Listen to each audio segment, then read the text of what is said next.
what you have to give Trump credit for is he's not intellectual on issues, but he's street smart. Mm, He's a he's a gutter fighter. What do you do when you face a guy who is win lose and who is a mm, bully? yeah. And then it becomes what you have to do is you have to make sure that reality hits him in the nose. Mm, And and he comes in as a reminder, talking absolute nonsense about tariffs. mhm. For example, tariffs can replace income taxes. No, they cannot.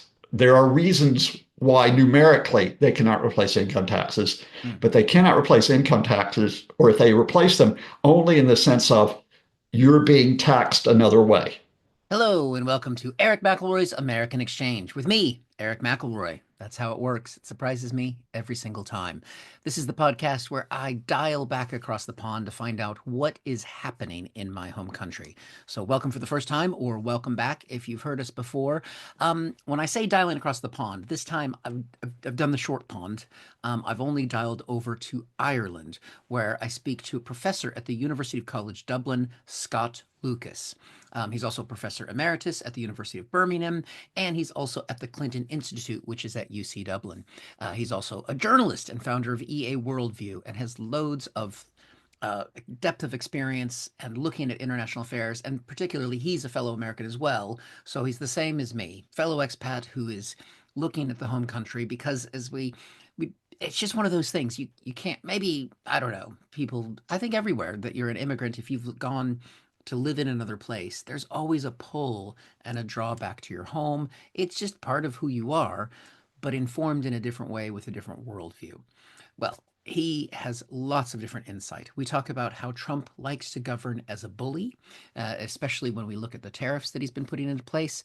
We look at the shifting tides of power between the United States and Europe, and some of the stories that people really should be covering. And I think those are some of the ones that are actually going to have some of the biggest impact domestically in the United States. So it was an incredible conversation. He has a real range and depth and breadth of knowledge, which is always incredible to have a chance to talk to someone who has that. So please enjoy Scott Lucas. Oh, and don't forget, if you're watching us on YouTube, this is the time to subscribe and like and do all that stuff you have to do on the YouTube as well. You can watch these videos there if you're listening and you think, oh, I want to see these guys and watch them talk to each other. Well, that's what YouTube is for. So join us there and please enjoy Scott Lucas. Scott, I'm very excited to meet you and talk to you today.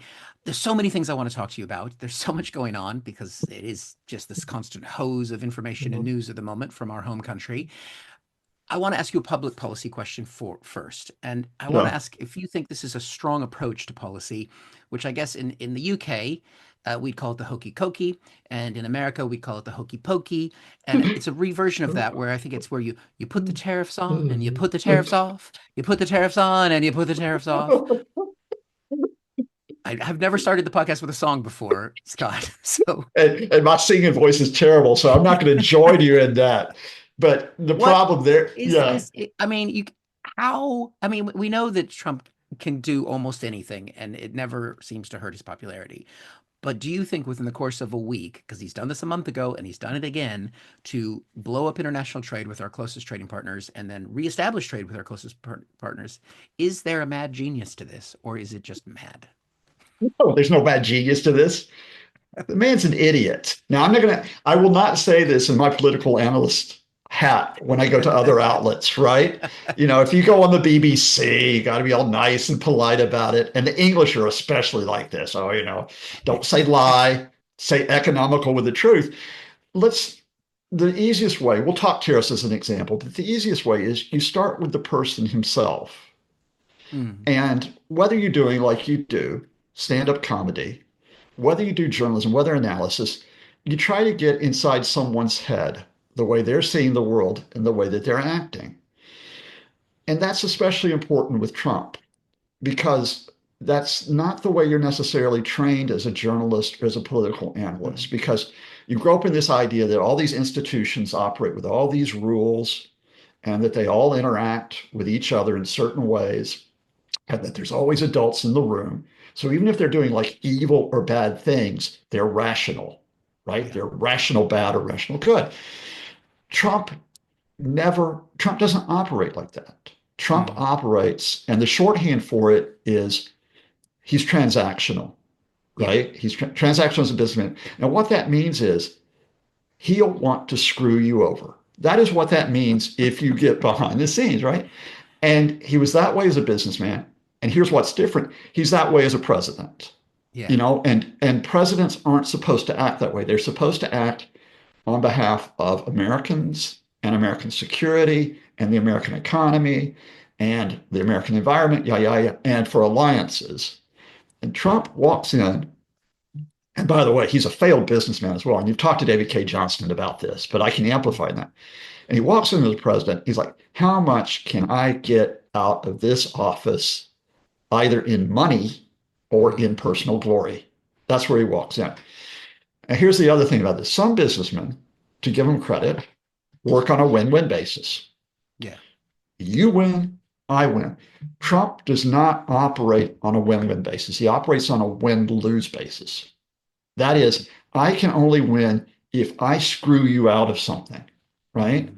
And so you could look at it in the track record of how he tried to build up the business developments in New York and screw other developers over. He wouldn't pay contractors. He would Yeah. rip off tenants. If you look at the way that he then went into the casino industry, failed at that, but the way that he tried to push out everybody else, make himself the big dog, and so on, right? If you look after the sixth bankruptcy, how he remakes each other, Mm. the whole idea when he becomes the reality TV star, and this I think is an aspect of Trump that's been underestimated because that's what saved his career is it's on a win-lose basis. The Apprentice, which by the way, I hate. My wife likes the UK version, and I'm like, turn it off because I don't like Lord Sugar either. That's a different podcast, right? It's Yeah. like turn this off. This is just like raw, unmitigated win-lose capitalism. Stab someone in the back, right? Mess up everybody, and then Trump at the end gets to be the alpha with that "you're fired" crap, right? Mm. And then he goes from The Apprentice to go to World Wrestling Federation, headed up by his friend Vince McMahon, whose wife, Linda McMahon, is now the education secretary, dismantling the Department of Education. And Vince McMahon says, all right, come on, let's do this riff where you're going to battle me for the World Wrestling, WWE, and the winner's going to take control. And it culminates in the Battle of the Billionaires at WrestleMania 23. You can't tell what I used to watch when I was a boy. And Trump, clotheslines McMahon, and it's supposed to be a fake clothesline. And McMahon says later on, God, he really hit me. That's really hit me. And Trump, yeah. And anyway, and it's all that way in his social media approach, Mm. which starts off, of course, and what you have to give Trump credit for is he's not intellectual on issues, but he's street smart. Mm. He's a gutter fighter, and he goes on social media, goes on Twitter before Elon takes it into a dumpster fire. But even then, Trump's saying Obama was born in Kenya, the birth Mm. certificate's fake, yada yada yada yada, and he begins to get the media attention for the political drive that comes all. All right, so you asked about tariffs, and I'm going to riff on this: is what do you do when you face a guy who is win lose and who is a Mm. bully? Yeah. And then it becomes what you have to do is you have to make sure that reality hits him in the nose. Mm. And if you go back to the very start of where this whole, the latest incarnation of this is, Trump comes in as president, and he comes in as a reminder, talking absolute nonsense about tariffs. Mhm. For example, tariffs can replace income taxes. No, they cannot. There are reasons why numerically they cannot replace income taxes, Mm. but they cannot replace income taxes, or if they replace them, only in the sense of you're being taxed another way. Yeah. The government may get money off tariffs, but they get money off tariffs not off foreign governments. They get it off of US companies that have to pay the tariffs or off of US consumers who have to pay higher prices that the companies have passed on to them. Basic economics. So he's playing this idea of that you will get wealthier through tariffs, which is rubbish. And then when he's asked about tariffs, there's this moment in the campaign when issues should break through. He's in Chicago, at one of the big economic institutions there, and he's being questioned. I think it was the Bloomberg CEO is doing the Q&A. Mm. And the guy says, all right, talk to me about tariffs. Talk to me about where you're going to apply them, how they operate. And Trump's just rambling on with this nonsense, which has nothing to do with the way they operate. And then he says, but Germany, they're ripping us off with automobiles. We're going to put on 20,000%. So he's going to increase the cost of your Mercedes if you can afford one, or your Volkswagen if you're Mm. in that market, by 200 times, right? And I'm going, okay. And of course, he skates on. He grabs a news cycle with someone else. No one calls him off. Here he's come into office, and his Trump camp want to use tariffs to show everyone who's boss. Mm. And Trump wants to do it because they're being soft. So he comes in and he says China's going to pay 10%. Mexico and Canada are going to pay the 25. This is in January. And China, because they're maneuvering the Trump folks, they'll take that immediate hit. They're playing a long game here. Um, the Mexico president, Claudia Sheinbaum, who I think is fab, because she don't take crap. And Claudia says, yeah, go ahead. Yeah, go ahead. You do it. You hit us with the tariffs, and then you see what we're going to come back with, right? On, Mm. for example, those parts that we're making for your automobiles. You see what command. And here's the deal. All right, we'll move some people to the border. National Guard, bad migrants. Yeah, here we'll move those. And by the way, you stop sending guns into our country, Mm. which winds up killing them. And like Trump's going, oh, okay, that's my deal, right? No tariffs. Justin Trudeau says, oh yeah, we're going to have more than $1 billion invested in border security. We're going to be watching people, make sure they don't smuggle that fentanyl in. I'm going to have a border czar, because everybody loves the word czar, even for some bizarre. I guess actually makes sense now why Trump would like the word czar.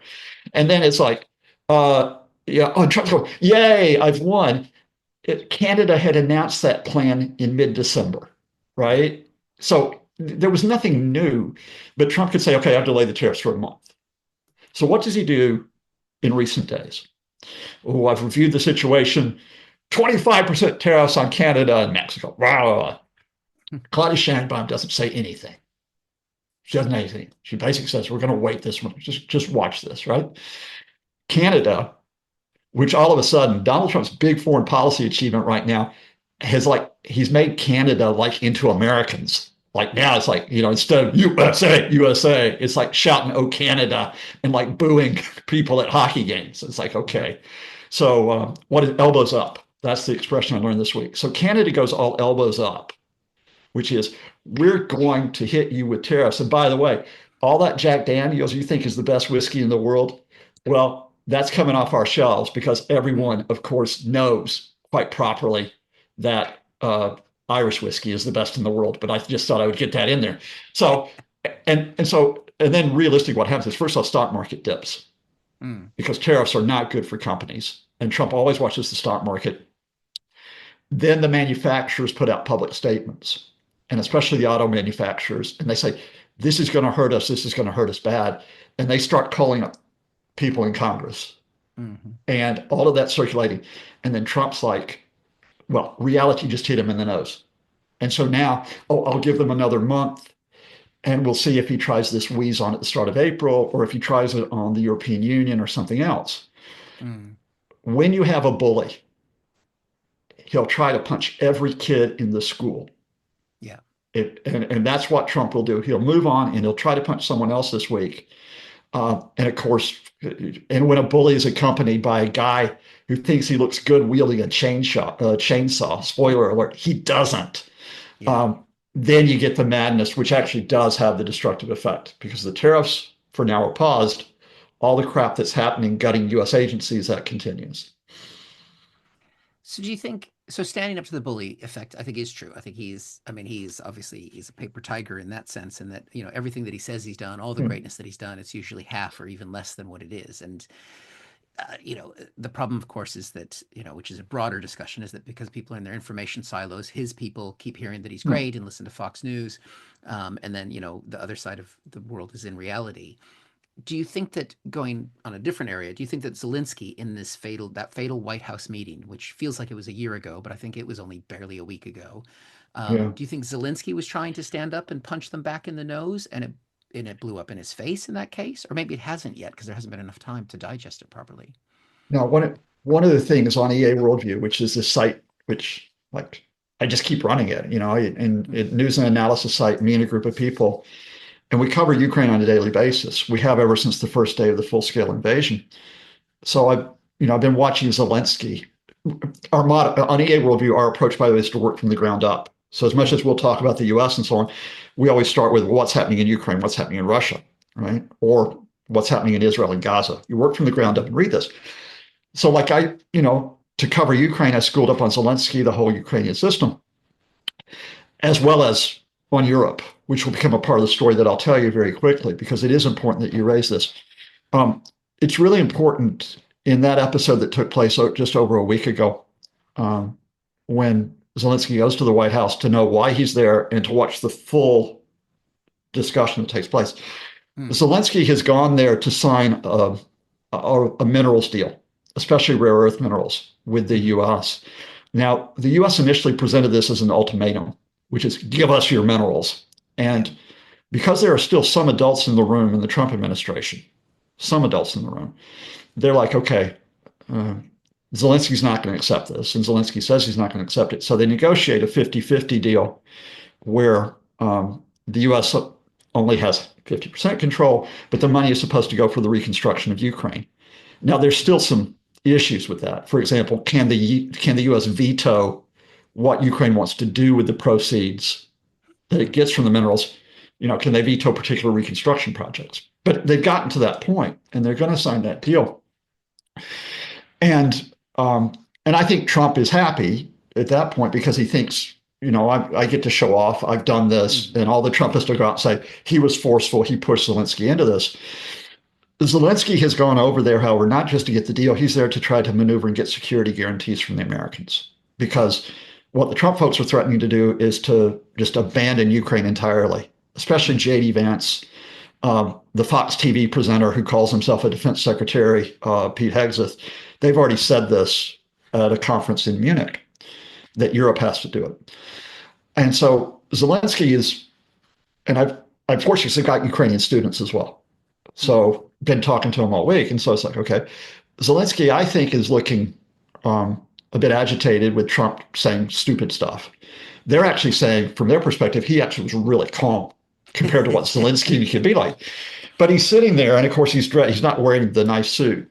And that's right. And he's just like I'm sitting next to a moron, but I have to appear diplomatic and responsible. Yeah.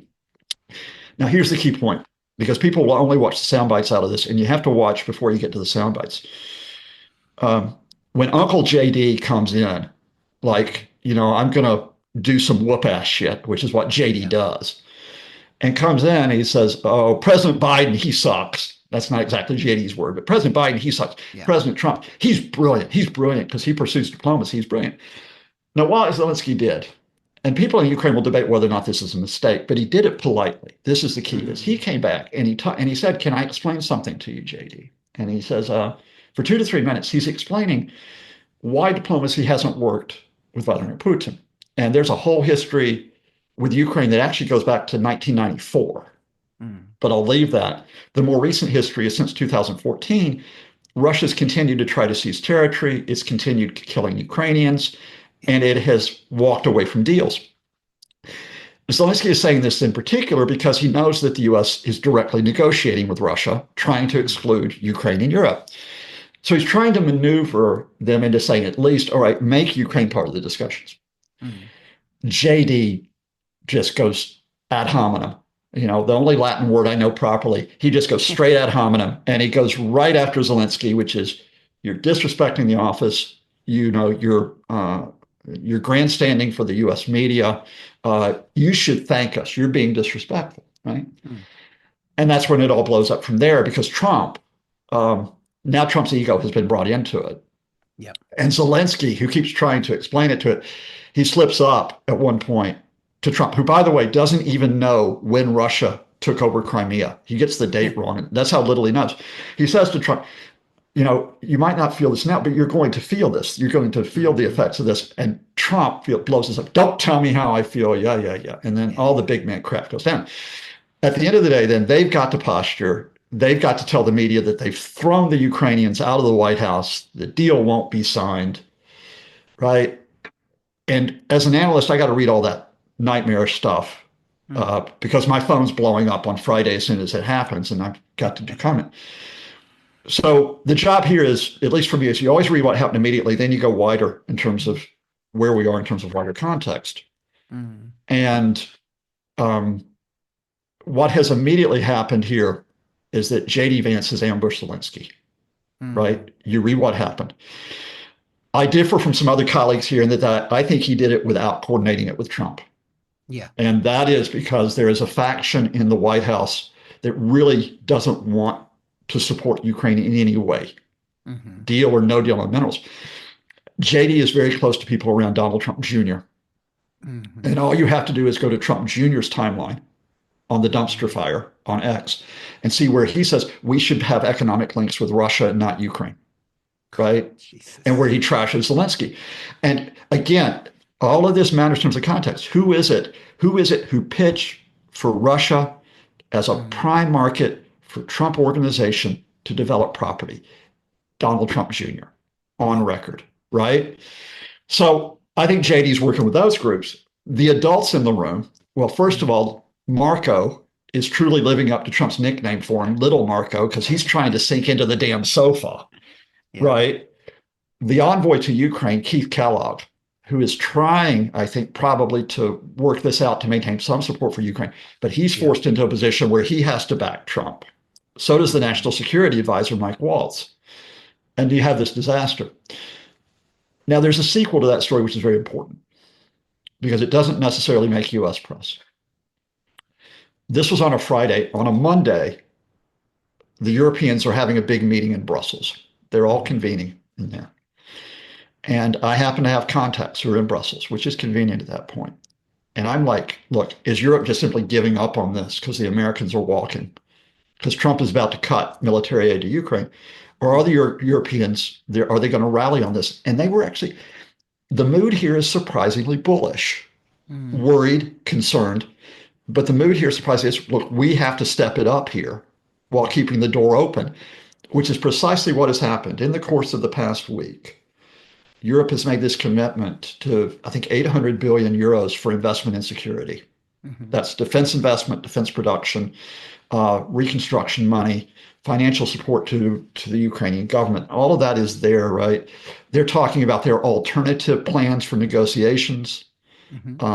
So it's not just US Russia that's involved. They're talking about how we can contribute to a security guarantee and possibly bring the Americans back in. And they're talking to some Trump officials like Trump's envoy to Ukraine, Keith Kellogg. So what happens is, if you remember when Trump gets up in his 90-minute gab fest in front of Congress, talking about how he's the best president in the world and only Washington comes close. Okay, you didn't even mention Abraham Lincoln, it's like, and then he says, "Oh, I've got a nice letter from Vladimir Zelensky, which says that they're ready under my leadership. They're willing to enter talks and so on." Look, first of all, Zelensky had put that up on social media hours before. It wasn't a letter to Trump. Secondly, we now know that in fact Keith Kellogg and some American officials have been talking to the Ukrainians about how to be sweet to Trump before that speech. And that's the way it all plays. And where we are now, as I speak to you, is that for the first time, Trump administration officials will meet Ukraine officials doing it in Saudi Arabia. Why Saudi Arabia? A bizarre story there I can tell you at some point. They'll meet in Saudi Arabia this week, as I speak to you, and we see what comes out of it. Because you have this battle between, as we talked about at the very start, you have this battle between the rational, between the bureaucratic, between adults in the room versus the man baby who goes off to social or goes off to one of his pals down at Mar-a-Lago, and everything goes, as the Brits like to say, tits up, and you have to try to reconstruct everything. I think you're right in the point that there was a plan from JD's perspective in that meeting to blow it up, because I don't think which I don't know if is worse. Having watched the entire interview, and you can see that there's a point where Zelensky does snap and stops kissing ass, which is unfortunately when you're dealing with the God King, that's what you have to constantly do. And Keir Starmer is an excellent example of that. Which just Uh, giving that letter is just from the king is so icky. Anyway, but when Trump does snap, when he kind of wakes up and then catches JD's vibe and starts screaming at Zelensky, I do think that that wasn't planned by Trump as well, because Trump loves to sign things. And the plan was to sign a deal and to hold that up and say, look, we got this brilliant deal. And that's what he definitely loves, which I think in a way is more terrifying, that Trump is so mercurial that he will just flip out and yeah, throw Zelensky out and turn off aid to Ukraine and turn off the intelligence sharing, but then well, just like he's done with the tariffs, which is yeah, terrifying. yeah. It is That's because scarier. yeah, and I got the pun there, but it's like the whole we went through it with Trump 1.0. We went through this crap with 1.0, but the difference here on 2.0 is that during Trump 1.0, there still was a U.S. system which was still Mm, operating despite him. And the problem here, and you might recall in 1.0, for example, he had a Secretary of State, Rex Tillerson, who winds up just simply calls him a fucking moron, yeah. literally. And then he eventually pushes out. But then you got the generals who are in there. H.R. McMaster, National Security Advisor, till he gets pushed out. James Mattis at Defense. John Kelly is Chief of Staff, right? And so even though all of them will fall foul of him, for a while, they limit all that crazy damage. And then, of course, what really limits Trump is COVID, Mm, because pandemic kind of rules all of us. yeah. This time, Trump 2.0, because of the plan of Project 2025, the diehard Trumpists, the guys who pretend to be a think tank at Heritage Foundation, they're going to go in to rip the system up. And of course, when you rip the system up, it's not just checks and balances that goes. Your actual agencies are stripped. So, you've got no chairman of the Joint Chiefs of Staff now. Yeah. You've got other senior military figures who have been pushed out. You've got hundreds of diplomats who have either been fired or face firing at state. Justice Department completely corrupted, with Pam Bondi at the head of it. Yeah. CIA has got a Kremlin sympathizer, Tulsi Gabbard. Sorry, the whole U.S. intelligence structure has a director of national intelligence, Tulsi Gabbard, who's sympathetic to Kremlin. There just isn't the system. The institutions have been racked. And so what happens is you have to see the institutional response coming from outside, from Europe, from Canada, from Australia, as they try to find those who are still within NATO, who are still within other places where the US is present, like the World Bank, IMF, to keep it ticking over, which means that the latest shockwave, which is the US cutting off intelligence sharing with Ukraine. And just to explain to your fine viewers and listeners why that is vital, it's vital for two reasons. One is it means that a lot of the targeting of Russian positions, where Ukraine has been on the ascendant, there's this myth that Russia's winning the war. It's not. But when Ukraine hits oil refineries, they hit military bases, they hit logistical positions. U.S. intelligence is often part of that. It's not the only intelligence. The Europeans have some, but it's the big one. But the second thing fundamentally is that the U.S. is part of the early warning system against the Russian missiles and drones. Yeah.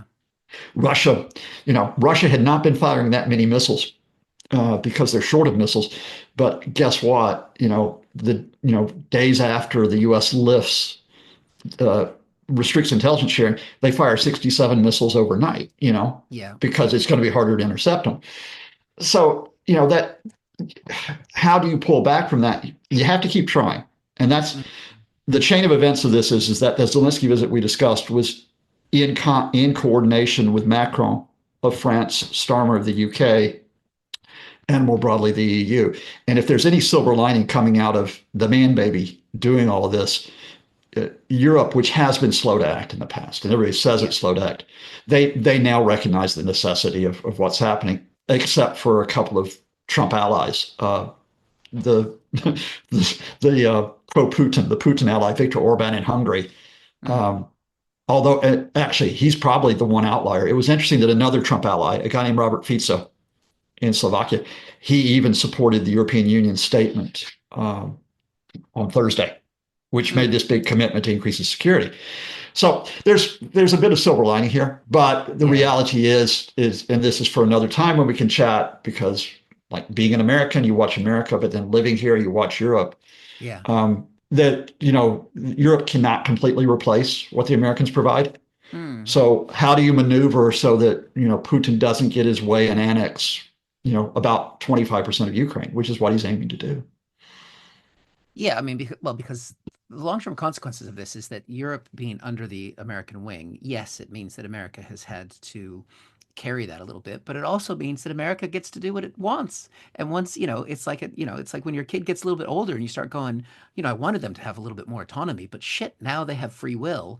That there's a double-edged sword to that, which, is going to come back and bite us in the ass, I think.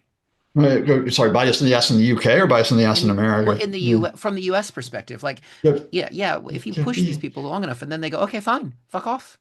And Yeah, then, oh, I, shit.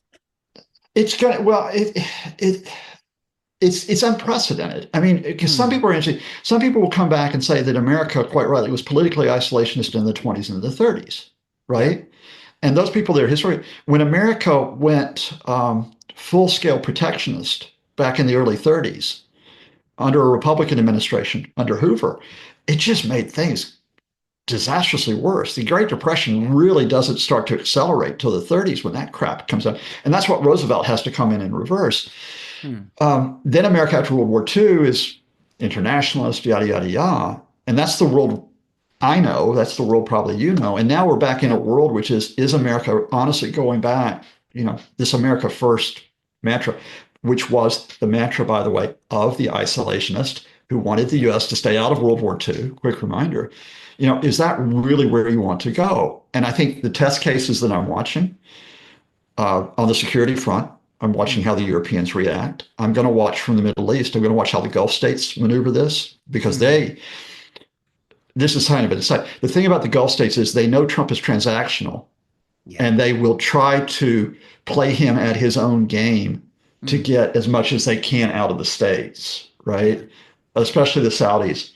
And then the nice, mild mannered, you hate stereotyping entire countries, but hell, with Canada, we always do it, right? You're from Seattle, you know what they're like across the border, the nice, Yeah. mild mannered Canadians. And now all of a sudden, it's like, you really are calling us the 51st state? And Hmm. now, like, every Canadian is pretending like, that they're a forward for the Montreal Canadiens or the Toronto Maple Leafs, Hmm. ready to duke it out, Yep. out there at center ice. And when even the pro-Trump leader of the Conservative Party, when Pierre Poilievre is having to say Canada first rather Yeah. and the Liberals who were dead in the water a few months ago Yeah. going into the Canadian elections now running neck and neck.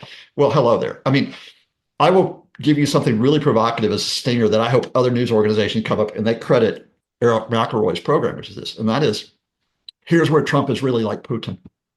Hmm. He wants to be like Putin in many ways. So here's how he's done it. What Putin did with the full scale invasion of Ukraine, rather than trying to break up Ukraine through hybrid warfare, short of a Hmm. military invasion, which is what he's trying to do. What he did is he galvanized certain institutions. He galvanized NATO. So now NATO is larger with Sweden and Finland coming into it. Yep. Now Ireland will not join NATO. My new home, the home that I Hmm. love, it will not join NATO, but it will be cooperating with NATO Hmm. quite a bit. He has mobilized and galvanized the European Union in a way that it has to get its act together, get its crap together. He has shifted some leaders who could have been real problems and disruptors, like Giorgia Meloni of Italy, who Hmm. is now as Europhile as anyone in leading the Yeah. charge. His gamble, he hasn't conquered Ukraine yet, and he's actually given himself a much harder task beyond that, Hmm. despite all the despite Russia Today and all the propaganda outlets going, yeah, we're winning, like hell you are.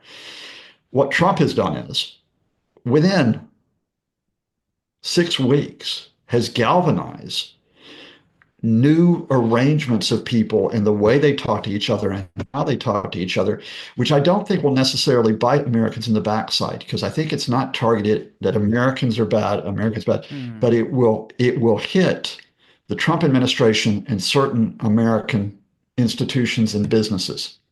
It Yeah. will hit them. And we just are in this weird race against time, which is this race against time, which is the attempted autocracy by Trump and the unelected co-president, uh, Elon Big Daddy Musk, um, and trying to destroy the American system. That race against time versus reality. Will the stock market, will the auto industry, will farmers stand up enough? Because Yeah. where you watch this happen is the Republicans in Congress who have been sitting there and like flapping around like fish out of water, or just actively kissing Trump's ring, or posing for the cameras because they still think they look pretty, like Lindsey Graham. Yeah. It like, will those guys wake up? What wakes them up is when their constituents go in And and start say, "Damn screaming at it, him. what happened to my job?" Yeah.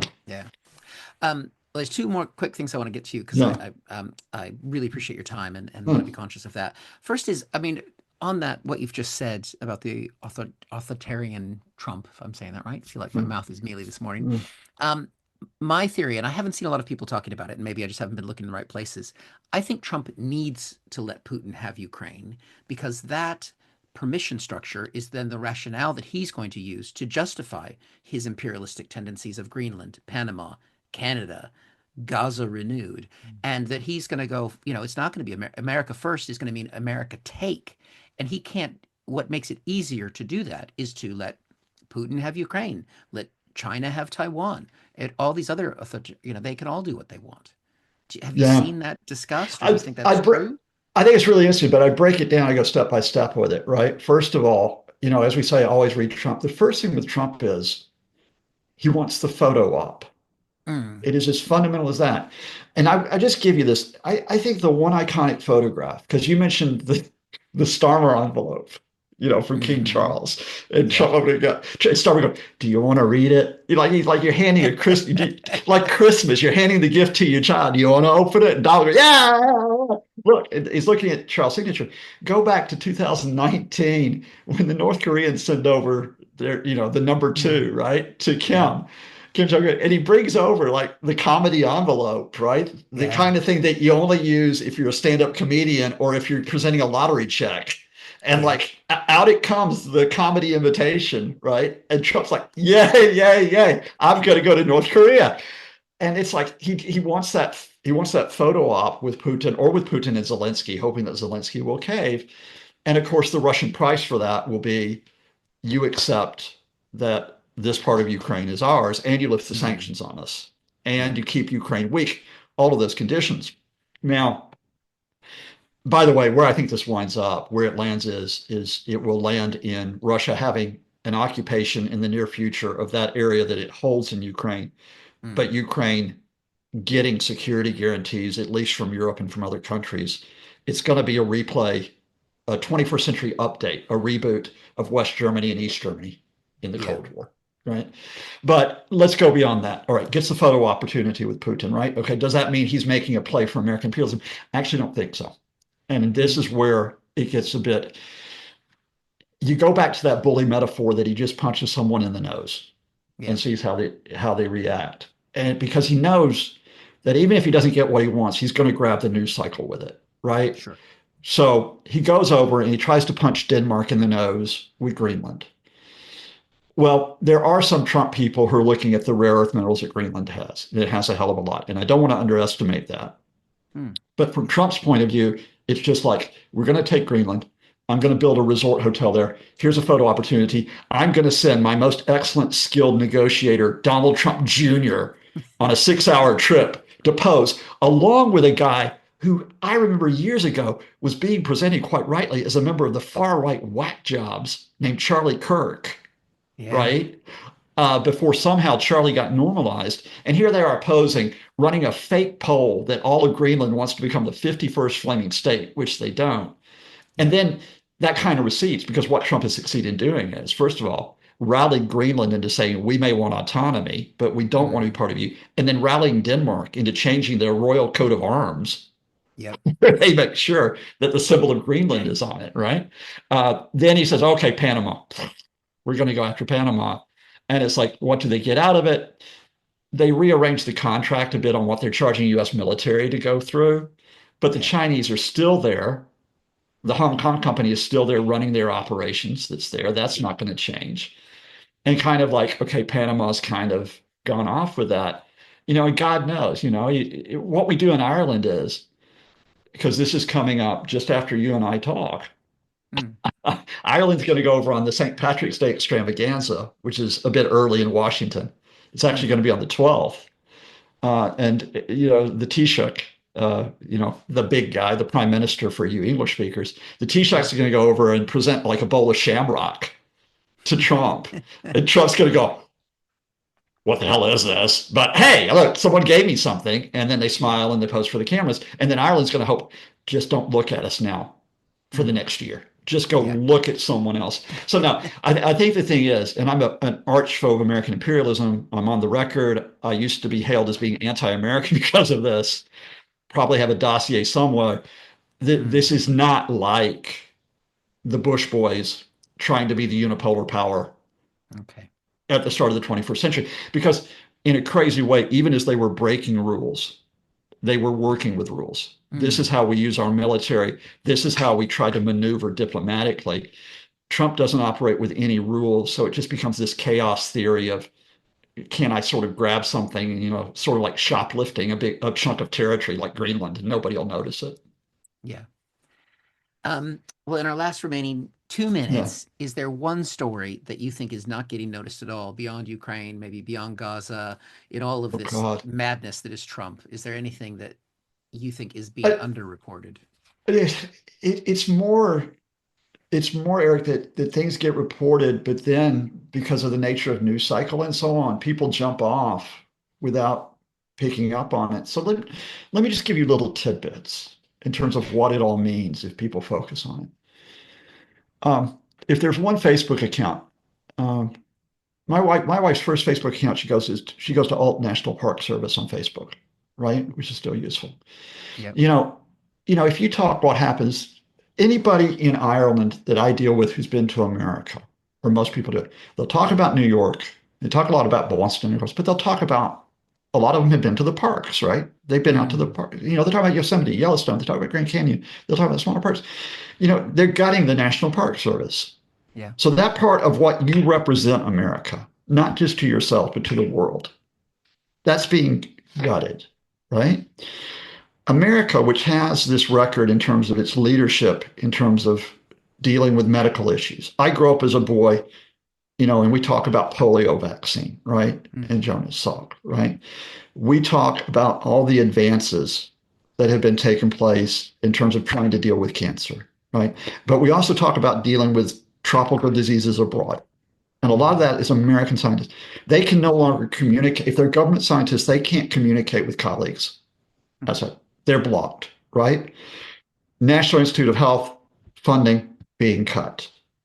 If you are seriously concerned about the environment and to do something for the fate of the world, and here America can do a lot with what they have been doing in terms of technology. As much as they pollute, they also research, try and do cleaners. And now the government scientists cannot refer to climate change on their websites.